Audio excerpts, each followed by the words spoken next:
Hello everyone, Storm One here. Today we'll be taking a look into your July 2019 forecast. We'll be taking a look at the Jamstack, the CFS, and my temperature and precipitation forecast. And we're going to get started with pretty much the ENSO area, or sea surface temperatures from the Jamstack.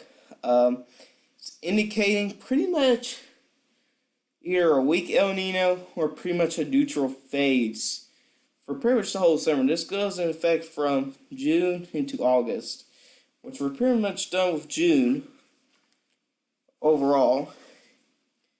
And if we go ahead and start taking a look at your surface air temperatures, it's giving it more of a trough from the Canadian border down into the Gulf Coast states, while we're looking to have a potential ridging out west and east. We could tell by the ridging by looking at this. We got a very strong ridge by Alaska, which it creates a ridge for the west. We have some warm temperatures going on over here, which is going to be a problem, which it can be favorable for some tropical activity, especially out in the Pacific, which are some warmer waters out there. But the main development region is not really, it's more neutral, so there is some good news and some bad news to go along with that. Let's look at the CFS model. Now, keep in mind, this is going to be warmer. This is pretty much warmer than it's forecasted. So it's showing some above average temperatures out west and east. It's showing to be a little bit stronger out east, but it does show a trough a little bit further to the west from the Rockies into the plains, which it can trigger some potential for severe weather in between those boundaries, which can be somewhere in this area, especially if you go up north here like Minnesota, Wisconsin, the Great Lakes, the Midwest, even the Ohio Valley has potential as well, or the Mississippi Valley. Let's go ahead and go into your precipitation anomalies, showing above average for most of the United States. The only dry area I see is Virginia in North Carolina. That's it. Maybe Maryland and Delaware could be below average. That is a possibility, but anywhere else could be anywhere from average to above average. So, yeah. If we look into the CFS model here, it's kind of a mess. It's kind of a similar situation here, showing above average, average to above average from a good chunk of the United States, except for the northeast down to the south, which is showing some below average areas here. Now, we kind of have to watch what we forecast with precipitation, especially during the summertime, because you get pop-up summertime thunderstorms in the ridge areas. Well, not so much for west, but especially for the southeast, where it gets hot and humid. When you get a pretty humid atmosphere, you get pop-up thunderstorms, which could bring down a lot of rain in a hurry. Like I did earlier, I almost had an inch of rain from a pop-up thunderstorm. So, yeah, do not know what else to say, but it seems like it's going, like I said, it's pretty much going to be a tough forecast, but I'm also already in a good agreement with above average precipitation for the plains in the north. I kind of doubt it's going to be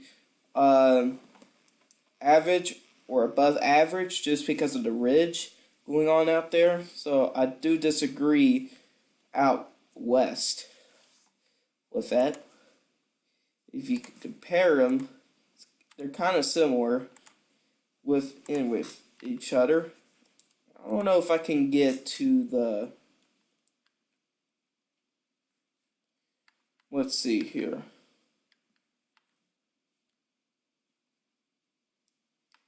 I can get, yeah, here we go. The world in here, and go into, it's not really going to be sea surface temperatures or anything.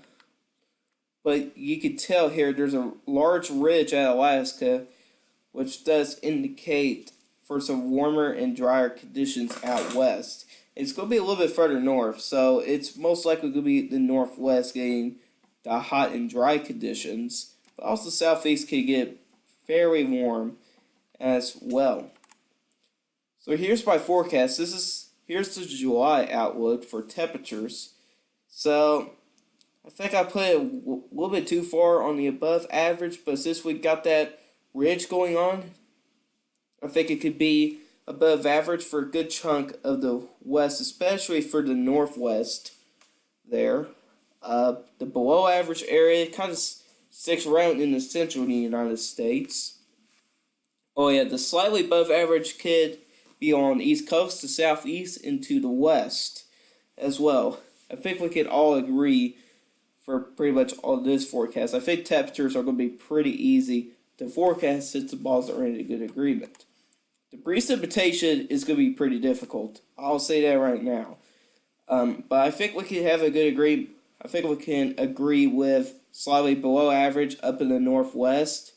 But it's kind of a question mark in the southeast there. It can be equal chances there.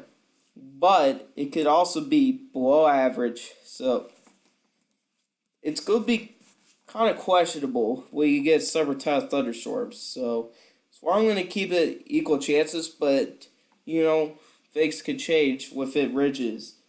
It could be really dry, or it could be average, or it could be a little bit above average. Who knows? But we also do have a slightly above average area shaded for most of the central United States into portions of the Midwest near the Great Lakes there as well. So this is all I got for you guys today. Hope you enjoyed this July 2019 forecast. I will upload a 4th of July forecast at some point this week. It will most likely be in a couple days from now. So if you did like this video, hit that like button. If you really do like my channel, hit the subscribe button. Hit that bell notification so you never miss an upload. If you got any questions about this month, go ahead and put in the comment section down below. And I'll answer your questions. I'll see you guys in the next video. Goodbye.